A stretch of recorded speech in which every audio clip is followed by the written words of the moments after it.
Solo दोस्तों, welcome to money stocks. तो इस वीडियो के अंदर मल्टीपल स्टॉक्स के बारे में हम लोग बात करेंगे। तो चलिए सबसे पहले हम लोग बात कर लेते हैं केपीआईटी के बारे में। तो अगर आप केपीआईटी का आज के दिन का परफॉर्मेंस देखोगे 5.5% की रैली हमें केपीआईटी के अंदर आज के दिन नजर आ चुका है। और जो कंपनी का जो 52 वीक हाई अगर आप देखोगे वो कंपनी ने आज के दिन लाइफ टाइम वाला हाई हमें क्रिएट कर चुका है। तो यहाँ अगर आप देखोगे 1073 रुपीज़ का हमें कंपनी ने 52 वीक हाई आज के दिन हमें जनरेट कर चुका है। फंडामेंटल तो कंपनी स्टॉक मैंने पहले आपके साथ शेयर किया था, जब कंपनी बहुत ही कम प्राइस के ऊपर बिलोंग कर रहा था 700 के आसपास, 770 के आसपास, 820 के आसपास, तभी से मैं आपके साथ रिकमेंड उससे करते आया हूँ कि कंपनी अच्छा है, कंपनी फंडामेंटली स्ट्रांग है। इनफैक्ट जब कंपनी कंसोलिडेशन फेज के अंदर बिलोंग कर रहा था, जब भी कंपनी यहाँ कंसोलिडेट करता है और उसके बाद कंपनी के अंदर रैली आती है तो ह्यूज अमाउंट ऑफ रैली कोई भी कंपनी के अंदर नजर आ जाती है। देखिएगा अगर आप केपीआईटी का ओवरऑल बेसिस के पर परफॉर्मेंस देखोगे तो कंसिस्टेंटली रैली हमें कंपनी के अंदर आपको नजर आ रही है। 879% का रिटर्न शेयर होल्डर्स को कंपनी ने सिर्फ और सिर्फ 2 से 3 सालों में ही कंपनी ने शेयर होल्डर्स को प्रोवाइड कर चुका है। तो चलिए क्यों हमें केपीआईटी के अंदर रैली आए, सबसे पहला आपको रीजन मैं आपके साथ शेयर करूंगा। वैसे तो कोई ऑफिशियली कंपनी के द्वारा न्यूज़ हमें स्प्रेड नहीं हुआ, जितना भी अपडेट्स है जो पहले पॉजिटिविटी के अंदर था या फिर जिस अपडेट्स के द्वारा पॉजिटिविटी आ सकती है उन अपडेट्स के बारे में बात करेंगे। सबसे पहला अपडेट्स है जो कि कंपनी का Q4 का रिजल्ट, मार्च क्वार्टर का रिजल्ट, जहां कंपनी का अर्निंग पर शेयर देखोगे एक्सपेक्टेड कितना था 3.84, कंपनी ने रिपोर्ट कितना किया 4.09, यानी कि यहाँ कंपनी ने 6.5% का सरप्राइज कर चुका है। रेवेन्यूज के अंदर देखोगे कितना हमें एक्सपेक्टेड था 962 करोड़ के आसपास, कितना कंपनी ने रिपोर्ट किया 1000 करोड़ के आसपास कंपनी ने रिपोर्ट किया, यानी कि 5.5 से लेकर 6% का सरप्राइज कंपनी ने रेवेन्यूज के अंदर दिया, यानी कि अर्निंग पर शेयर के अंदर भी सरप्राइज दिया, रेवेन्यूज के अंदर भी सरप्राइज दिया। तो एक पॉसिबिलिटीज हमें हो सकता है कि इसी के रीजंस की वजह से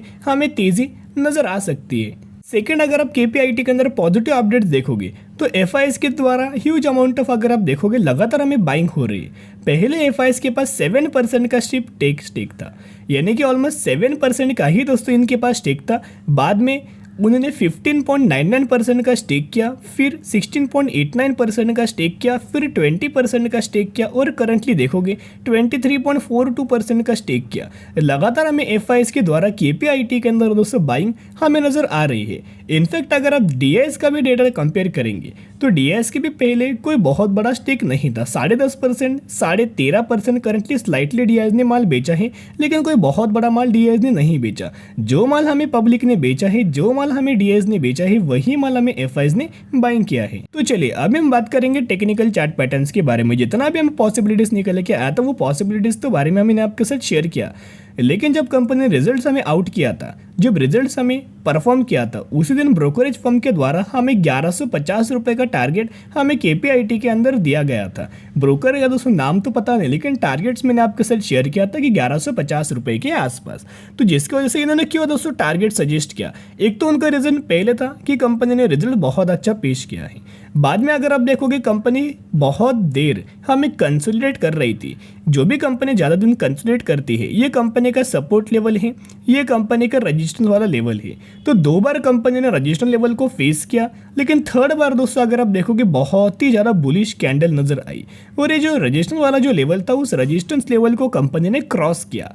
तो जो भी कंपनी रजिस्टेंस लेवल क्रॉस करके ऊपर दोस्तों सस्टेन होता है, उसी कंपनी के अंदर शानदार तरीके से रैली नजर आता है। सबसे पहले आपको टारगेट नजर आ सकता है 1100 रुपए का, और जब भी कंपनी 1100 रुपए का लेवल ब्रेक करके ऊपर अगर सस्टेन हो तो बाद में आपको 1200 रुपए तक के भी लेवल्स हमें केपीआईटी के अंदर आपको जल्दी नजर आ सकते। तो चलिए केपीआईटी का वैसा बिजनेस क्या है उसके बारे में समझ लेते हैं। देखिएगा जब तक आप कोई भी कंपनी का बिजनेस को स्टडी नहीं करेंगे, डिमांड एंड सप्लाई अगर आप एनालिसिस नहीं करेंगे, तब तक कोई भी कंपनी आने वाले समय में बड़ी वेल्थ आपको क्रिएट करके नहीं देगी। अगर कंपनी का बिजनेस ग्रो हो रहा है तो वही कंपनी आपको आने वाले सालों में बड़ी वेल्थ हमें क्रिएट करके दे सकते हैं। तो आपको डिमांड एंड सप्लाई बहुत ज़्यादा चेक करने का जरूरत पड़ेगा। तो देखिएगा सबसे पहले अगर आप केपीआईटी आपको बताओगा आईटी सेक्टर से कंपनी बिलोंग करती है, लेकिन एक क्वेश्चन आया होगा कि इन्फोसिस ने अच्छा परफॉर्म नहीं किया, विप्रो ने अच्छा परफॉर्म नहीं किया, HCL ने अच्छा परफॉर्म नहीं किया, TCS ने अच्छा परफॉर्म नहीं किया, लेकिन फिर भी क्यों हमें केपीआईटी ने अच्छा परफॉर्म किया।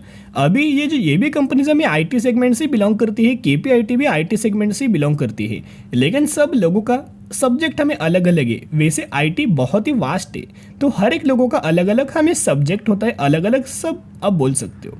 अभी इनका रेवेन्यू स्प्लिट देखोगे जैसे सेम है, यूएसए से 39% का, यूरोप से 14% का और रेस्ट ऑफ द वर्ल्ड से 21% का रेवेन्यूज ये जनरेट करता है।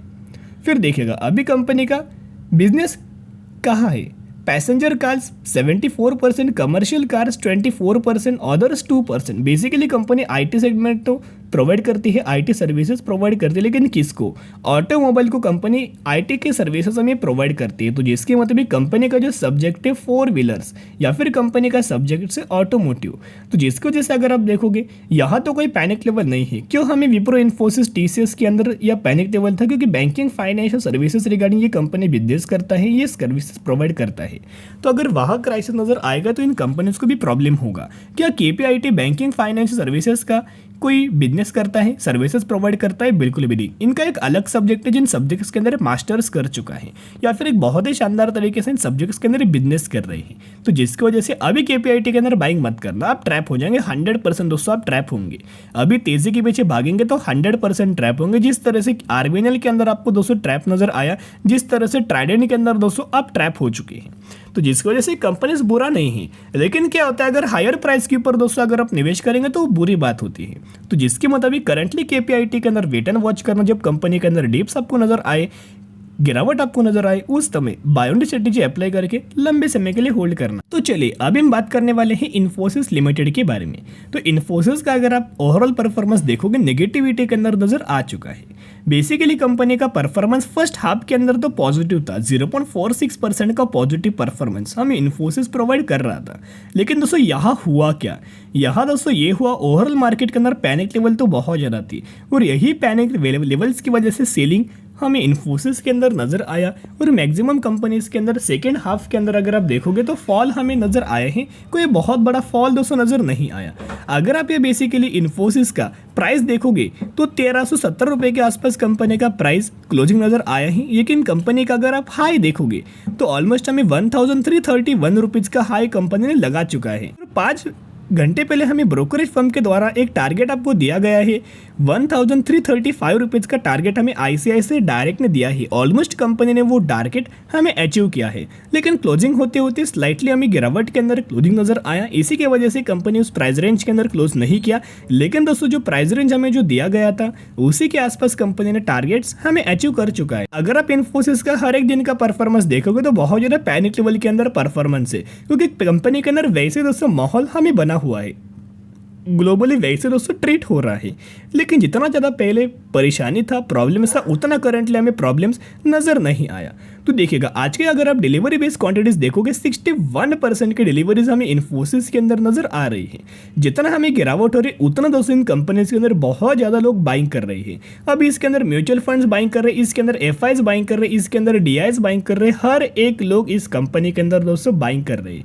ये जो डेटा है सिर्फ रिटेल इन्वेस्टर कभी भी दोस्तों बाइंग नहीं करता, यहाँ बाकी जगह जो प्लेयर होते हैं, बड़े बड़े फंड हाउसेस होते हैं, वो भी दोस्तों बहुत बड़ा क्वांटिटीज हमें बाइंग करता है। और 6 जून को दोस्तों बहुत बड़ी अपॉर्चुनिटीज आप मिस कर दोगे अगर आपके पोर्टफोलियो के अंदर ये कंपनी नहीं है। तो 6 जून को दोस्तों होना क्या वाला है, तो अगर आप 6 जून देखोगे कंपनी का एक्स डेट है, यानी कि किस रिगार्डिंग कंपनी का एक्स डेट है जो कंपनी ने डिविडेंड का अनाउंसमेंट किया था 17.50 पर शेयर का आपको डिविडेंड का हमें इन्फोसिस के अंदर बेनिफिट मिलने वाला है। अगर आप इस कंपनी के अंदर 1 जून या फिर इससे पहले बाइंग करेंगे तो ही आप एलिजिबल होंगे, और तो ही आपको इस कंपनी के अंदर डिविडेंड रिगार्डिंग दोस्तों बेनिफिट मिल जाएगा। तो दोस्तों कंपनी अच्छा है, कंपनी कोई बुरा नहीं, सिचुएशन बुरा है या फिर सेगमेंट्स के अंदर हमें करंटली प्रॉब्लम्स नजर आए हैं, इसी की वजह से कंपनीज के अंदर हमें पैनिक लेवल है। लेकिन ऐसा बोला जाता है अगर आप पैनिक लेवल के अंदर निवेश करेंगे तो ही कंपनी आने वाला समय में बड़ी वेल्थ हमें क्रिएट करके देगी, क्योंकि बाद में कंपनी के तेजी के ही अंदर तेजी नजर आएगा। तो तेजी के पीछे अगर आप भागेंगे तो 100% ट्रैप होंगे। सबसे ज्यादा ये रिटर्न्स किसको मिलेगा, जो लोग गिरावट के अंदर बाइंग करेंगे, पैनिक लेवल के अंदर बाइंग करेंगे, उन्हीं लोगों को सबसे ज्यादा रिटर्न्स मिलने वाला है। तो चलिए अभी हम बात करेंगे जेबी केमिकल्स एंड फार्मास्यूटिकल्स लिमिटेड के बारे में। यस, ये कंपनी करंटली बहुत ज्यादा फोकस के अंदर, क्योंकि कंपनी ने 1:2 रेशियो के अंदर स्प्लिट का अनाउंसमेंट कर चुका है। अगर आपके पास 1 शेयर होंगे, 1 के बदले 2 शेयर मिलेंगे, 10 के बदले 20 मिलेंगे और 100 के बदले 200 इसी कंपनी के अंदर शेयर्स आपको मिलने वाला है, स्प्लिट का बेनिफिट मिलने वाला है। केमिकल सेगमेंट से एंड फार्मास्यूटिकल सेगमेंट से कंपनी का बिजनेस है। मैक्सिमम के अंदर देखोगे 9,000% का रिटर्न शेयर होल्डर्स को प्रोवाइड किया हुआ है और 16,500 करोड़ का मार्केट कैप। तो ये जो कंपनी है हमें मिड कैप कैटेगरी से बिलोंग करता है। स्टडी करना, एनालिसिस करना, उसके बाद निवेश करने की कोशिश कर सकते हो। चलिए आज के लिए इतने, अगर वीडियो पसंद है जरूर वीडियो को लाइक और चैनल को सब्सक्राइब कर सकते हो। फिर मिलेंगे, बाय।